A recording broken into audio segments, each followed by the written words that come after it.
What is up, Waffle Gang? I do hope you are well. My name is Mark, and today we're checking out some r/mi, the butthole. If you'd like to skip the initial waffle, timestamps are in the description and along the timeline below. But if you are new here, please consider hitting that like, that subscribe, and maybe that notification bell too, as it all massively helps out our channel. I can never ever express that enough. So thank you so much for being awesome, and let's crack on with today's stories. Much love, guys. Now, this first story is from Need to Know, Am I the Arsehole? And it's called, Am I the Arsehole for refusing to lie to my niece about getting married? My girlfriend and I, 28 and 29, have been together 9 years. Just found out we're going to have a baby. We are very excited, have been trying for almost 6 months, so this is huge for us. My sister and niece came over to our house a few days back. They already knew since we told everyone else already. My niece is 9 and started asking questions about when the wedding's going to be. We were both confused because our families know we don't have plans on ever getting married, so there sure as hell isn't going to be a wedding. Apparently my sister told her there was going to be one after finding out we're having a baby, but I said we're not getting married, and that seemed to confuse my niece for some reason. She asked my sister, aren't people supposed to be married so they can have a baby? My sister told her it's true, so we do plan on it in the future. This felt too ridiculous for me, so we didn't play along with whatever it was my sister was trying to force. We assured my niece we had no plans to get married and we're still going to have our baby regardless. We left it at that and changed the subject to something else. My sister was beyond mad when we talked again. She knows we don't believe in getting married, but we still could have gone along with it since she doesn't want her daughter thinking it's okay to have kids out of wedlock. I think it's ridiculous, but her kid, her rules, I guess. She thinks because we know her beliefs on marriage and all that stuff, the least we could do is respect her enough to go along with it, even if we don't plan on actually getting married. Now, I don't know if maybe we were the arseholes. It was pretty obvious that she was trying to push during the conversation, but we just wouldn't lie about it. She seemed to believe we were for not being willing to do this for her. So let me get this straight. Your sister wants you to respect her beliefs, but yet she won't respect yours. So how does that bloody work? The cheeky so-and-so. No, you're absolutely not the arsehole in this situation. And what's she going to do? Try to hide this from her forever? I mean, niece is going to find out soon enough. The realities of relationships and things like that. You're absolutely not the arsehole. Your sister is being absolutely ridiculous in this situation. But FizzBangWiz says not the arsehole. 9 is plenty old enough to grasp the concepts of different types of relationships. I'm sure the kid has friends at school whose parents aren't married or are divorced or whatever else. Your sister set you up for this by telling the first lie to her kid and not even bothering to tell you that she'd done it. She clearly doesn't respect your relationship because she doesn't even think it's important enough to inform you about the lie she told. And UsedPotato9494 says not the arsehole. Besides the fact that she lied and disrespected your relationship, the child is 9. I'm sure she is fully aware that not every family is happily married and popping out kids. All your sister did is confuse her child about something she probably wouldn't have been asking about if your sister didn't make up the lie in the first place. Don't lie to her. You have a wonderful family and don't need a piece of paper to prove it. You owe your sister nothing. Your niece has to live in this world and she should be aware families all look different. And JCrom8001 says, not the arsehole, she is making a judgment on your relationship indirectly by telling her daughter untrue things with regard to your relationship. Her daughter will find out at some point in the future that her mum was lying to her. She should have been mature enough to explain your relationship with your partner. And we have one more from KFN saying, not the arsehole, you shouldn't have to lie about planning to get married just because your judgmental sister doesn't believe in kids out of wedlock. Such a ridiculous concept, to be honest. And now we move on to the next story. Now, this next story is from OwnReputation2618. Am I the arsehole? 26 male for not wanting my little cousin, 17 male, to come spend 2 weeks at my house for this summer for vacation. Let me explain. So my little cousin lives about an hour away from me.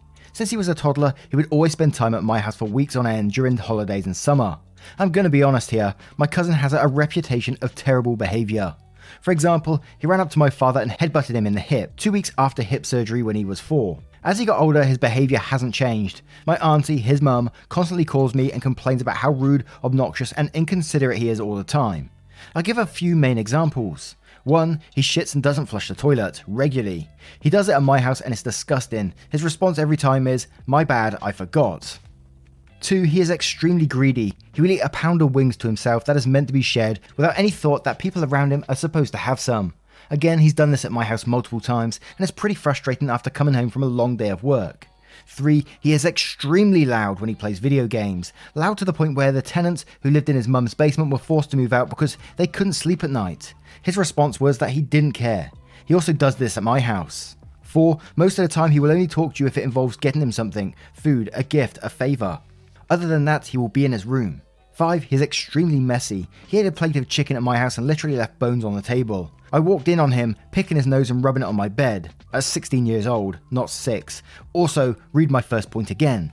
6. He destroys my wallet. He has his own money, but whenever he comes over, he views it as an all-inclusive or some shit. Always wants to eat out, always needs a new hoodie, always needs to get some expensive objective finished. Last year, I took him to get his driver's license. He failed the test. If my cousin was well behaved, I would love to have him over all the time. Sadly, it isn't like that though. It's to the point where I dread the idea of him coming here, and to be honest, it makes me pretty sad.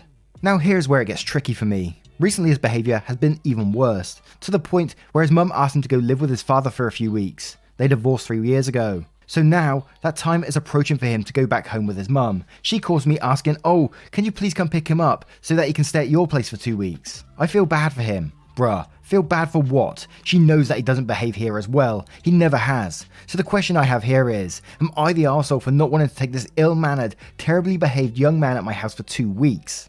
Edit, here's some extra info that's probably important. Yes, I live at home with my parents, paying mortgage, paying bills, doing groceries, maintaining the house, driving both of my elderly parents to and from appointments, because I'm the only one at home who drives. My parents are at the age where they have given responsibility of the home to me. No, if I was in this situation, I wouldn't be accepting someone like that into my house or parents' house. I don't know if you're going to have the full choice on it, if it is your parents' house. I don't know if you're going to be able to make that choice in the very end. I just don't know. But assuming you are, I wouldn't take him in, because who wants someone who's that bloody rude in your house? And I think that's the only way this guy is going to learn, if he starts pushing people away and they don't want him around no more. Because it doesn't sound like he'll listen to anyone in any other way, and, you know, just no. But Dazzling Chicken says, not the arsehole. Tell her he's not wanted at your house for the same reasons she doesn't want him at home with her. That should work. And Difficult Claim says, not the arsehole. He sounds like a threat to humanity. And Dark Child says, not the arsehole, but to be honest, I really do not understand why you and many others in situations like this just can't use their words.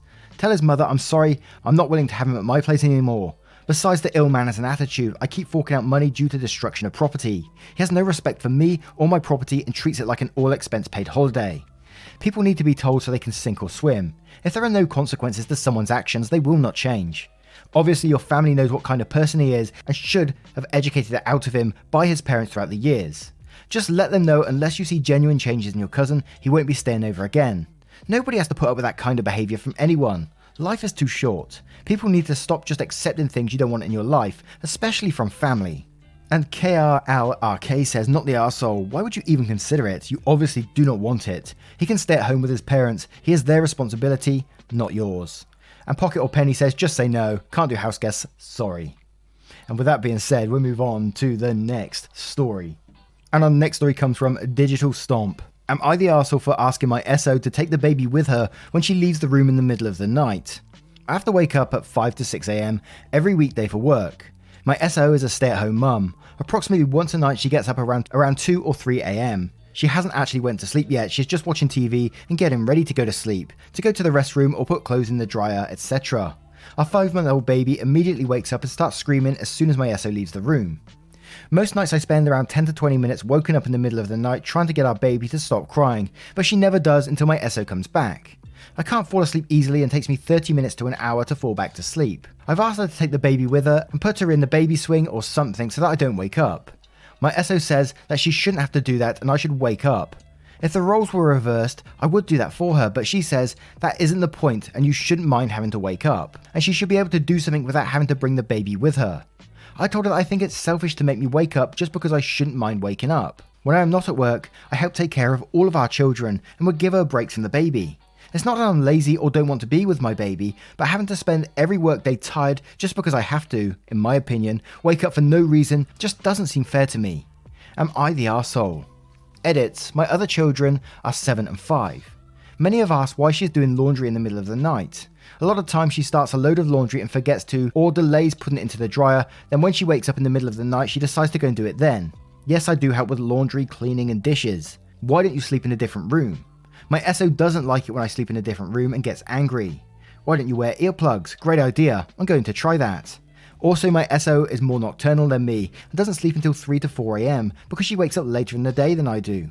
I do wake up with a baby and try to soothe her until my wife comes back. I don't refuse and just go back to sleep. I occasionally ask my wife why she won't take the baby to another room though. Edit, I'm going to discuss getting on similar sleep schedules with my wife and do more around the house. And we'll start off with mum to 2 cats saying, you're the arsehole, you have several children, so she's not catching up on her sleep in the middle of the day either. And she apparently is also overworked, she's doing laundry in the middle of the night. But you also think she has to give up the ability to ever use the bathroom without a child at her side, because I'd bet she's got kids following her during the day and that baby to watch too, so that you never have to have your sleep disturbed. Seriously, what makes your sleep more valuable than hers? Why are you not doing enough to help so that she doesn't have to do laundry at 3 AM? Why are you so bad at soothing your own kid back to sleep? If you're both working all day, her at childcare, at housework and you at work, and splitting the evening shift as it were, why do you think she is the only one that should do the night shift? Get it together. And Ageless09 says, you're the arsehole, why is your sleep so precious and hers isn't? You have a job outside the home, but guess what? She has a full-time 24 hours a day job with a baby. If the baby wakes up, get up and help. She probably spends all day soothing that baby while you get to escape to work. And we'll have one more from Tough Dog 18 quoting, I have to wake up at 5 to 6 AM every weekday for work. My SO is a stay-at-home mum. Approximately once a night she gets up around 2 or 3 AM to go to the restroom or put clothes in the dryer, etc. Our 5-month-old baby immediately wakes up and starts screaming as soon as my SO leaves the room.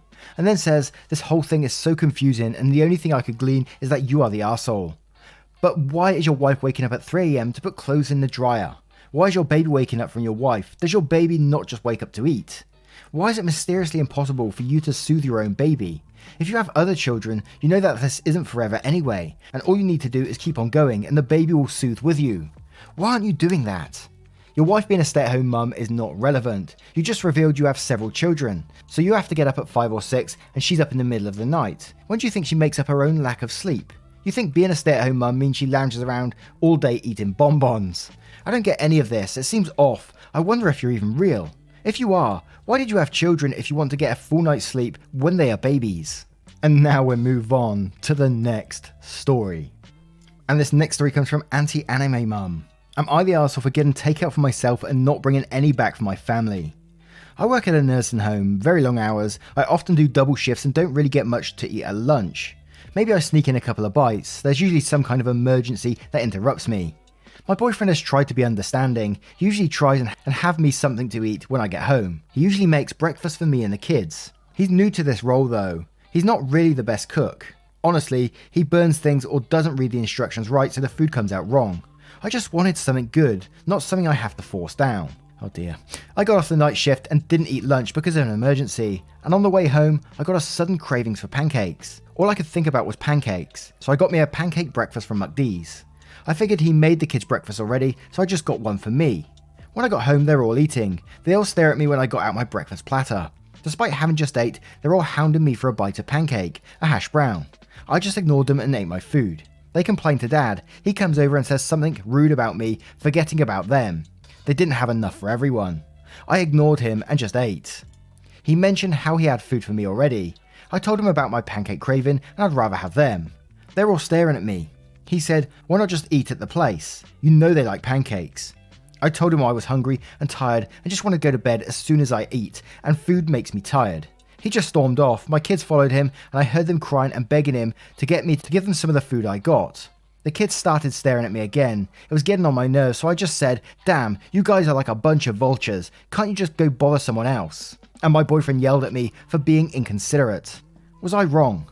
It's one of these ones where the attitude is bothering me instantly, and I know I shouldn't go just on the attitude, but it just, the way she talks about the boyfriend, you know, the boyfriend tries cooking for her and has her meals prepared and all that sort of stuff, and you think she'd be grateful for that, but no, it's just bloody rude about his cooking, saying he burns things or he doesn't read instructions, and his food just comes out wrong, and I just wanted something good, not something that I have to force down. And it's like, well, if you don't like his food, bloody do it yourself. And I don't think OP is wrong for, you know, wanting to get themselves something else to eat, but sit in the restaurant and eat it. Coming back and sit in front of the kids with pancakes and hash browns and stuff like that, yeah, I think it's just unfair in my opinion. You had kids, you know what kids are like. They're going to want some of that McDonald's goodness.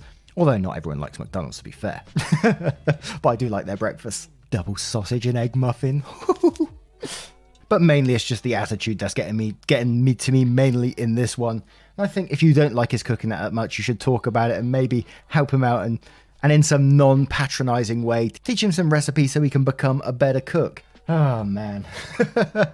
Not sure if I'm going to be wrong on my judgment on this one or not, I really don't. But Jeepers Creepers 74 says, you're the arsehole, getting a meal on your own is fine, but everyone with kids knows it's your parental duty to shove those pancakes in your face while hunched over your steering wheel in the McDonald's parking lot, looking from side to side, occasionally to make sure nobody's watching.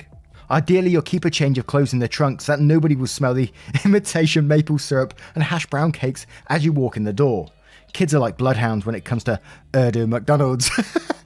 ETA, in the 30 minutes since I posted my comment, I've thought of nothing but McDonald's pancakes. So double, you're the arsehole.